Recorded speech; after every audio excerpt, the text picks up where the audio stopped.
Assalamualaikum warahmatullahi wabarakatuh. Saya Eka Linda Noviana akan mempresentasikan mengenai Client Representation Letter, mata kuliah Auditing 2. Dosen pengampu Ibu Rizka Damayanti SE MAK. Apa sih pengertian dan manfaat Client Representation Letter itu? Di sini saya akan menjelaskan, menurut Agus 2013-160, dalam suatu General Audit atau Financial Audit, akuntan publik pada akhir pemeriksaannya harus mengeluarkan laporan akuntan publik yang terdiri dari pendapatan auditor mengenai kewajaran laporan keuangan klien dan laporan keuangan yang telah diaudit yang merupakan tanggung jawab manajemen. Namun demikian, sebelum laporan audit diserahkan kepada klien, auditor harus meminta surat pernyataan langganan atau Client Representation Letter dan klien harus memberikannya. Selama audit berlangsung, manajemen membuat banyak representasi lagi bagi auditor, baik lisan maupun tertulis, dalam menanggapi pertanyaan khusus atau melalui laporan keuangan.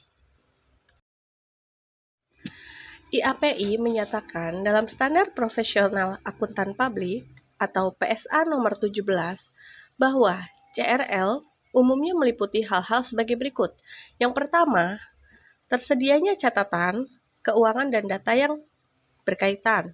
Yang kedua, tidak terdapat kesalahan dalam laporan keuangan dan transaksi yang tidak tercatat. Yang ketiga, informasi mengenai transaksi antar pihak yang mempunyai hubungan istimewa. Lalu yang keempat, ada pengungkapan saldo kompensasi atau perjanjian yang menyangkut pembatasan terhadap saldo kas dan pengungkapan line of credit. 5. Hak atas aset, hak gadai atas aset, dan aset yang dijaminkan dengan adanya perjanjian untuk membeli kembali aset yang sebelumnya dijual. Lalu, ada rugi dari komitmen pembelian untuk jumlah persediaan yang melebihi kebutuhan atau pada harga di atas harga pasar. Selanjutnya akan dibacakan oleh Siti Aflahah. Assalamualaikum warahmatullahi wabarakatuh. Perkenalkan, nama saya Siti Aflahah. Di sini saya akan melanjutkan presentasi dari saudara Eka. Selanjutnya saya akan membahas mengenai surat pernyataan langganan, surat yang sudah dibuat oleh klien yang ditujukan kepada kantor akuntan publik yang berisi pernyataan mengenai beberapa hal yang penting. Antara lain adalah yang pertama, bahwa manajemen menyadari merekalah yang bertanggung jawab terhadap kewajaran penyajian laporan keuangan perusahaan sesuai dengan prinsip akuntansi yang berlaku umum di Indonesia atau standar akuntansi keuangan. Yang kedua, bahwa semua data, catatan akuntansi, notulen rapat direksi, dan pemegang saham, serta informasi-informasi yang diperlukan dalam pelaksanaan audit, seluruhnya sudah diperlihatkan kepada akuntan publik dan tidak ada yang disembunyikan. Yang ketiga, penjelasan mengenai pos-pos laporan keuangan. Misalnya, piutang yang disajikan di laporan posisi keuangan semuanya bisa tertagih atau sudah dibuatkan penyisihan yang cukup untuk piutang yang diragukan bisa tertagih. Yang kedua, aset tetap yang tercantum di laporan posisi keuangan semuanya merupakan milik perusahaan dan dicatat berdasarkan harga perolehannya. Yang ketiga, liabilitas yang tercantum di laporan posisi keuangan betul-betul merupakan liabilitas perusahaan dan tidak ada liabilitas kepada pihak ketiga yang belum dicantumkan di laporan posisi keuangan. Yang keempat, menyatakan ada atau tidaknya aset perusahaan yang dijadikan jaminan atas kredit yang diperoleh dari bank. Jika ada aset yang dijadikan jaminan, harus dijelaskan aset apa saja yang dijaminkan dan dijaminkan kepada siapa.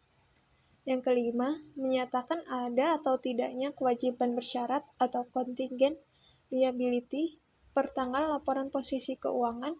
Kalau ada, harus dijelaskan dalam bentuk apa. Kontingen liability tersebut adalah liabilitas perusahaan kepada pihak ketiga yang mungkin saja terjadi, mungkin juga tidak terjadi.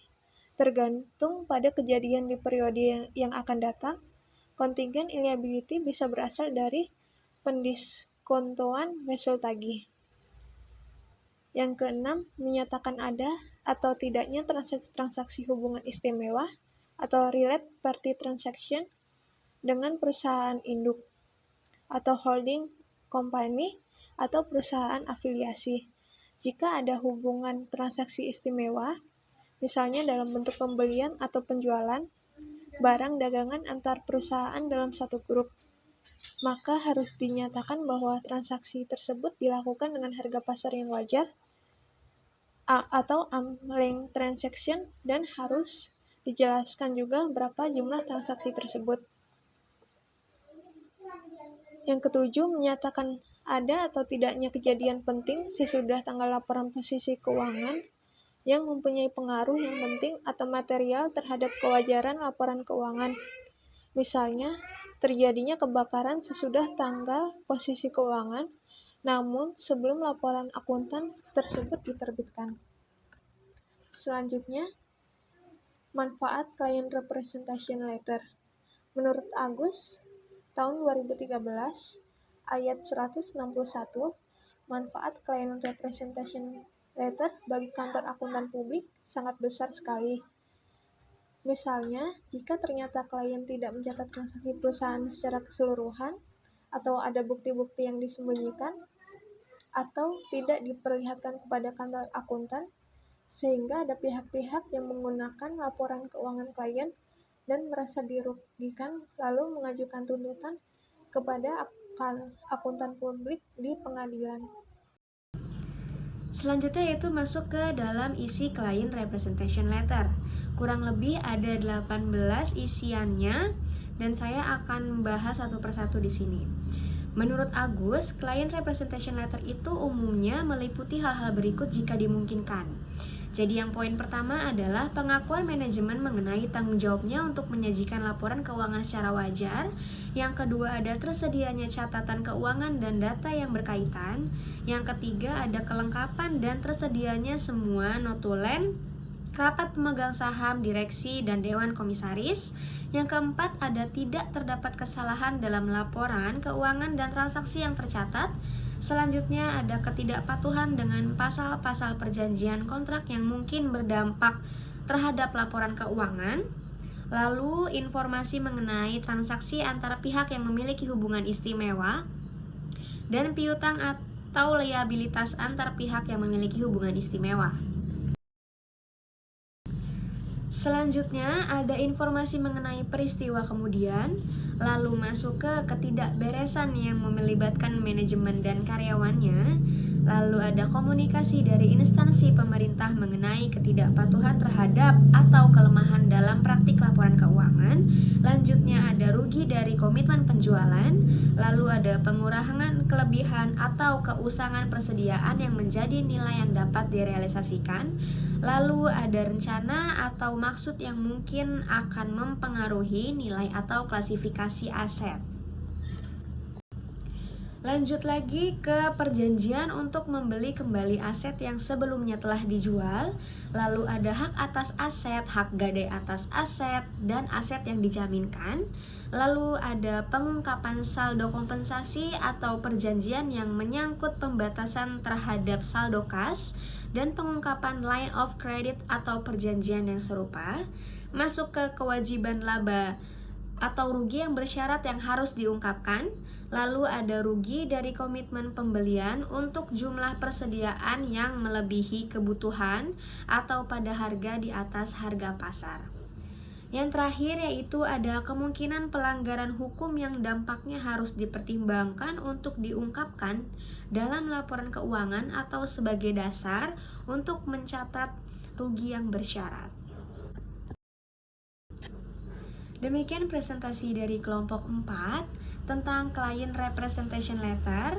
Kurang lebihnya mohon maaf. Kami ucapkan wassalamualaikum warahmatullahi wabarakatuh.